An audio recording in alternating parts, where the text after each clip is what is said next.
Thank you for joining Wars of the Roses. And this is On Education by Manly P. Hall, an article taken from The All-Seeing Eye, Volume 4, Number 1, May 1927.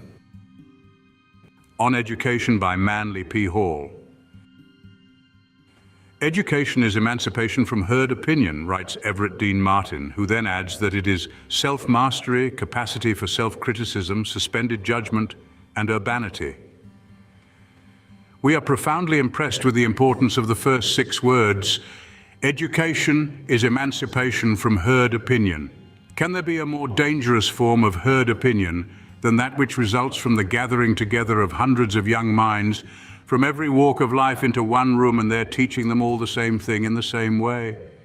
Does the cramming of a mind with a heterogeneous congeries of unassimilated facts produce a thinker or a mental dyspeptic? It is not what a man knows that makes him wise, it is what he knows about what he knows that makes him wise. The mere dissemination of facts unaccompanied by their application to the problem of daily existence is comparatively useless to the average individual. Therefore, education should properly include the study of applications. The student should incessantly ask himself, what does this thing I am learning mean to me now? How may I use this knowledge to attain the greatest good to the greatest number? How will it assist me to more successfully solve the problems of my own life and those lives which will in the future be influenced by my attitudes and my knowledge? The word education is derived from the Latin educo, which literally means to draw forth or to bring out. Thus, the primary purpose of education is to draw forth from the student that knowledge and understanding which is latent within the subjective nature of every human being. He is best educated who can most fully express his own innermost urges and convictions. It is curious that modern educational institutions are too prone to interpret educo to mean cram in, fill the young mind with the thoughts of others, and declare him an abnormality and a menace if he dares to interpret any subject at variance with the rules laid down on page 152 of the Little Green Book by an eminent authority. Instead of using academic education as a means to the attainment of self-expression, we accept the means as the end by permitting the thoughts of others to fill our minds and crowd out our own individuality. We may diagrammatically divide the individual into an outside man and an inside man, and we best accomplish the real purpose of education when we succeed in bringing the inside outside. A critical examination of educational methods discloses that the only mental faculty really developed to a superlative degree is memory. Too often it is memory and not thought that ensures graduation from our modern schools. Sometimes when even memory fails, legerdemain may be resorted to. Any well-trained parrot, often to the mortification of its owner, can recite mere words that have been continuously repeated in its presence. And as a reward for this accomplishment, we change the water in its cage occasionally. When a human being has successfully mimicked his instructors for 12 or 14 years, we reward his cleverness with a sheepskin bearing the signature of the individuals who have done his heavy thinking for him. We do not speak disparagingly of education because we fail to realize its invaluable contribution to society and the well-being of humanity, but rather because we believe that it can accomplish even greater good if it will devote more time to the building of individuals and less to the production of stereotyped men and women. The major part of the time spent by the child in school is devoted to a study of the accomplishments of others. But the awe and respect generated by such study is far more likely to produce followers than leaders. The youthful mind discovers somewhere among the hosts of the famous or infamous in history some favorite hero or heroine. He then erects an altar to his newly found god, and hero worship ensues. Apropos of this is the story of the man who was told that he looked like Theodore Roosevelt. Obsessed by the idea, he thereupon studied the life and characteristics of this great American. He gradually came to idolize all the accomplishments and attributes of the immortal Teddy.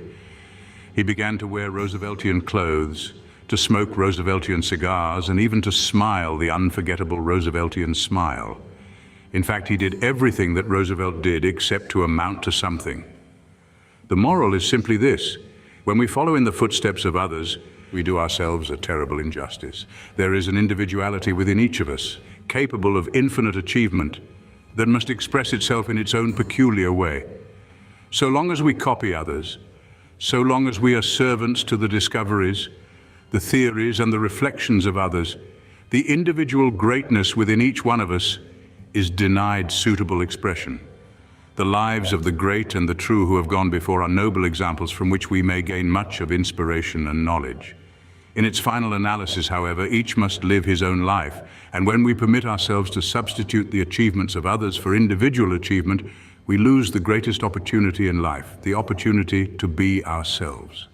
Those whose names are preserved on the pages of history, who have accomplished the most for the good of the world in nearly every case, have broken away from precedent and blazed new trails of their own.